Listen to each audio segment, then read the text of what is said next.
Greetings ladies and gentlemen, it's I, ZeroHero, and welcome to my first unboxing video. Really excited to do this. This is a package that I've been waiting for almost a month. This is actually the Logitech G502 Proteus core tunable gaming mouse.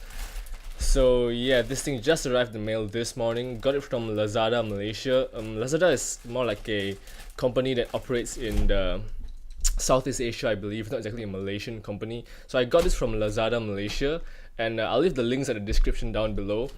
But actually, I wouldn't say I recommend too much to get it from there. I'm not saying that Lazada sucks, but this thing, I ordered it about a month ago. It was 12th of December that I placed my order, and this only just received this month because it was lost in transit caused by GD Express. Yeah, they lost my package halfway about the before the end of last year actually. So I had to like go through loads of phone calls, calling them every single day, calling GD Express, calling Lazada just to get a for them to ship me a new package, because I didn't want them to refund for me. I wanted for them to send me a second package, because I got this for a steal. I got it for 160 ringgit. If you find this in stores like Harvey Norman or something, this thing is worth like 240 ringgit if I believe. So I got this actually for 80 ringgit off, which is an absolute steal if you ask me.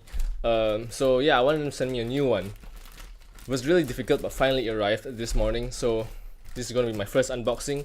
Be patient guys, gonna figure out. I think I want to keep the box safe, but I don't mind ripping this thing apart, I guess. Yeah, this is shipped by Citylink actually. It's not by Lazada, so I guess Citylink is more reliable.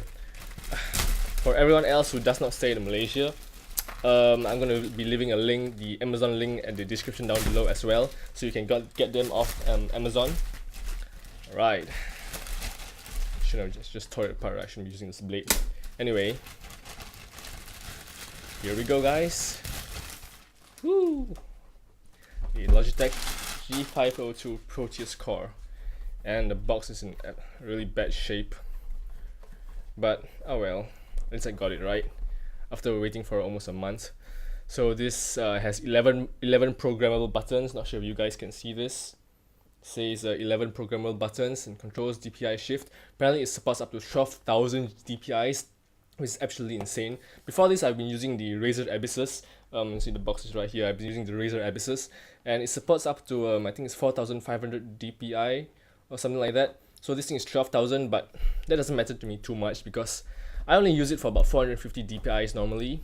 Anyway, it has a surface tunable gaming center with exclusive Delta Zero technology, which apparently has like zero acceleration, and you can tune it to any surface mousepad. I'm using the QCK SteelSeries QCK Mass, which is a pretty awesome mousepad, and up to 5 weights for personalized mass and balance, because due to the shape of the weights, you can actually tune you want to change the center of gravity to a little bit more to the front or to the back, so that's pretty awesome. Anyway, so here's how it looks with all the weights dropping off from the mouse. Here says 200 to 12,000 DPIs, 40 G's acceleration, and whatnot. Okay, durability, whatever. Oh yeah, something about the Teflon feet, which can last 250 kilometers. But I did hear that is one of the downsides of this mouse. We'll be discussing about that a little bit later. So let's go ahead with the unboxing first. I probably have to cut away these two sides here. Alright. Oops. Well, yeah, that's correct. Oh, that's hard. Okay, I might just cut from here. Alright. That was easy. I was expecting something really hard actually. It's correct, right? Oh wait, I should actually open this. Hey, it's like a preview. I guess this is like my receipt. We'll leave this at that. So this is how the mouse looks like. Pretty damn awesome. Science wins. Yeah, I know Logitech invests quite a lot of money into the R&D for their gaming mouse. So which is why each of their mouse iterations never exactly look the same. It's like the G502, then the G402 and G302, which gets cheaper, but they all they look pretty different. And yeah, they cater to different audiences. This one is, I guess, for FPS players because there's like a sniper button. G302 is for mobile gamers apparently. G402, not entirely sure. I think it's sniper as well. Okay, let's try and get this thing off. Alright, that is awesome. Anything else underneath? Nope. Okay, let's just leave the box here. Get to the unboxing. Okay, so we have a manual tutorial on how to insert the weights, as if we need that. Yeah, we don't need that. Safety, compliance, and warranty, none of the sort, with really small fonts, different languages. Yeah, we don't need that. Toss it aside, and yay, nice. Let's see if it's gold plated. Is it gold plated? Well, it's not gold plated, but it's a braided cable, and yeah, it feels quite nice. One of the main reasons why I prefer this mouse over the G402 actually is because of the nice braided cables. Okay, let's put this aside. The weights. Okay, let's take a look at the weights first, shall we? So this is a very unique design for weights for a mouse. Normally it's like all in the center, you know. But this one is kind of like little hexagonal thingies. Well, not hexagonal, but the box is hexagonal at least. Oh, that's cool.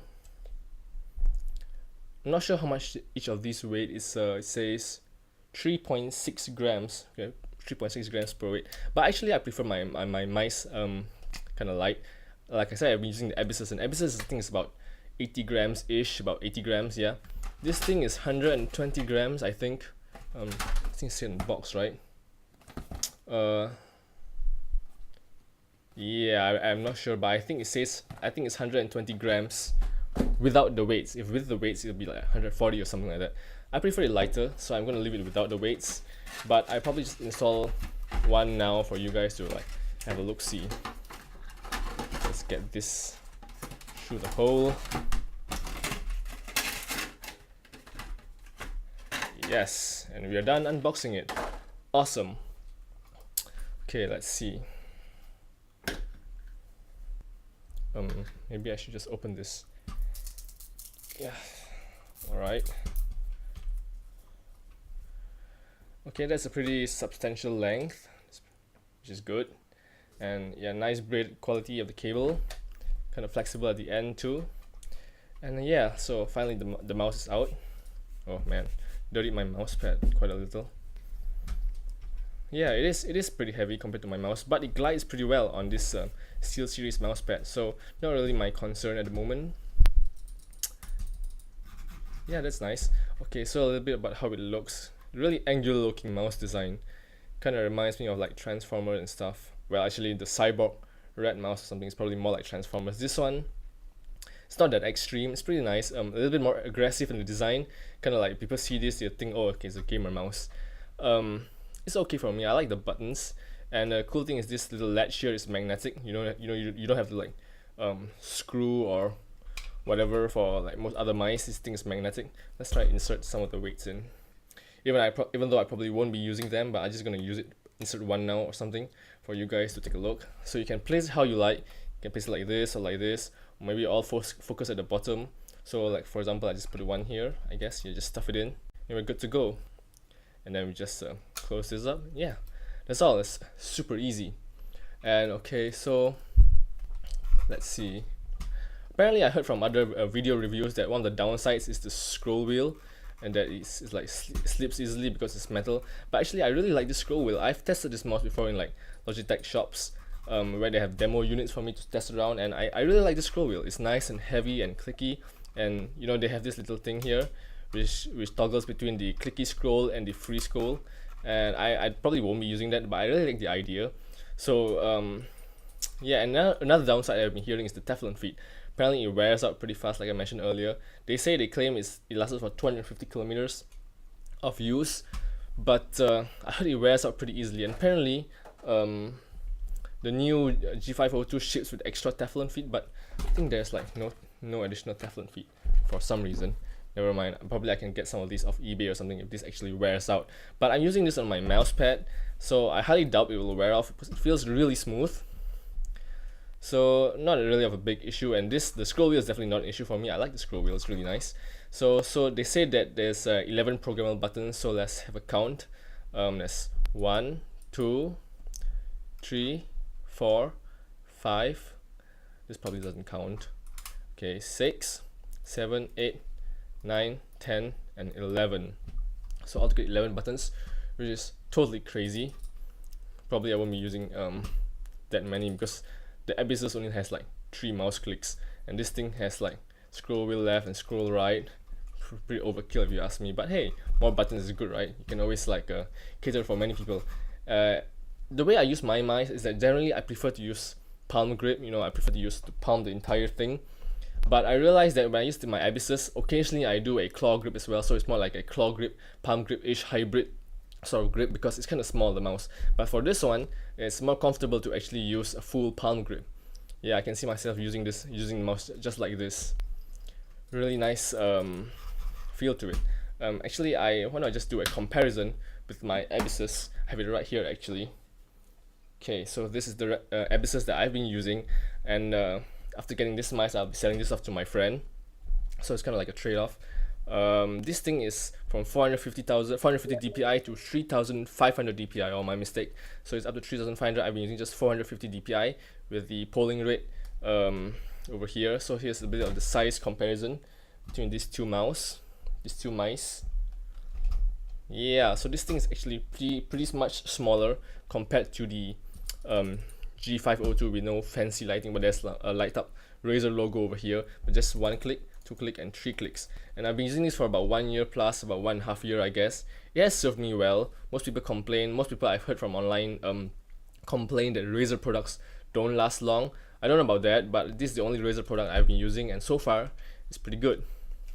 Even though it's kind of like rattling when I shake it around, not sure if you guys can hear it, but it still works well, no problem. The main downside the main reason, that why I would want to upgrade from the Abyssus to the G502 Proteus core is that this mouse is a little bit too basic for me. What I would like is to at least have 2 thumb buttons. It's actually a necessity for me. When I first bought this mouse, I didn't like think too much. You know, I have no idea what kind of mice I like. I got it from Taiwan, which is super cheap because it's probably manufactured there or something. Yeah, so when I was at Taiwan about 1.5 years ago. So one of the main reasons is because I need the 2 thumb buttons over here. You know, for like in CSGO, what I would do is like put this for flash grenade and this for a smoke grenade. And without those, I find it really difficult to switch between my grenades and stuff like that. So that's one of the reasons as well. And of course the grip, because this is like a little bit small for me, so I'm kind of forced to use claw grip. Because actually for me, the style of using a mouse, I tend to adapt to the mouse itself instead of what's comfortable for me. So when I've been using this, I adapt to the claw grip style, and over time it's cool. But deep down, I had the feeling that I prefer palm grip actually. Yeah, and another thing about this sensor is that even though it's great, I find that it has a really high lift-off distance. It feels like several above. Not sure how to show you guys, but yeah, when I lift the mouse, the sensor still detects the bottom layer of the mouse pad. So hopefully this thing is lower, or there's some way to tune so I can set a lower lift-off distance. So this is my main gripes with the Abyssus. And I have one more mice with me actually that I'm going to be comparing right here. This mice I just bought from my friend. It's the G402 Hyperion Fury. Oops, lots of wires here. G402 Hyperion Fury gaming mice, and this thing is like the successor. Well, not really successor, but it was released after G502 was announced. And my friend got it really cheap as well. I forgot how much, but I recommended him this mice, and he liked it. I mean, he loves it actually. So I'm just borrowing it now for a slight comparison, maybe a size comparison. Really similar looking, except that there's no like weight customization and much less buttons. One of the reasons why I did not choose the G402 over the G502 is first of all the side buttons. These both have side buttons, but I find this for the G502 they are placed more nicely for my hands. If I use this one, it feels like this back button is a little bit too far off. Whereas for this case, it's just nice. I'm not entirely sure, but how to explain. But this feels just nice compared to something like this. So it suits my friend's hand, which is a little bit smaller, but it doesn't really suit mine. And another thing I really like about mine compared to G402 is the scroll wheel. This thing is well, it doesn't feel that satisfying because there's like no little notches there, and doesn't feel that heavy and feels a little bit smooth. I'm not entirely sure how to explain, but this mouse, oh yeah, this feels great. So yeah, these are some of the reasons, and besides of course the braided cable as well. This thing is braided while this is not. So yeah, maybe just look around for you guys to see some of the size differences. Might not look too different in front of the camera, but I swear guys, it feels pretty much different.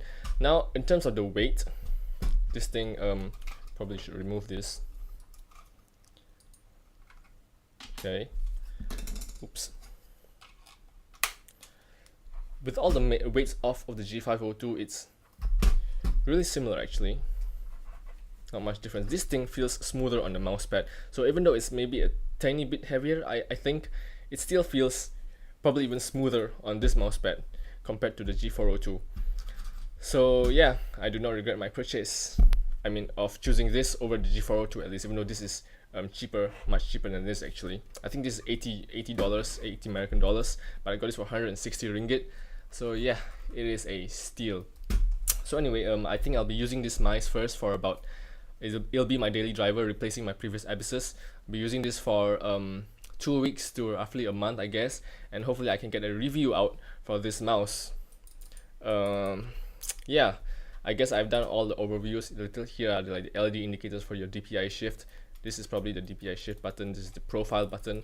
This is the toggle between the clicky scroll and free scroll mode. If I haven't said it yet already, here's the sniper click button. Probably should have mentioned this in the earlier part of this video, right? I'm sorry guys. Since it's my first unboxing, you'll have to excuse me. And there's not really any customized lighting here, except for the little G logo thing. I think it just glows blue. That's about it. Kind of same with the G402, just a little G logo. But I'm fine with that. You know, lighting doesn't really mean that much to me. Yeah, so anyway, used it about 2 weeks to a month, and we'll see. And probably I'll release a review video for this mouse. And so far, yeah, I'm liking it. It's pretty damn awesome. Okay, so anyway guys, feel free to like, dislike, comment, and subscribe to this channel, and I'll see you all in the next video. Take care guys, ZeroHero out.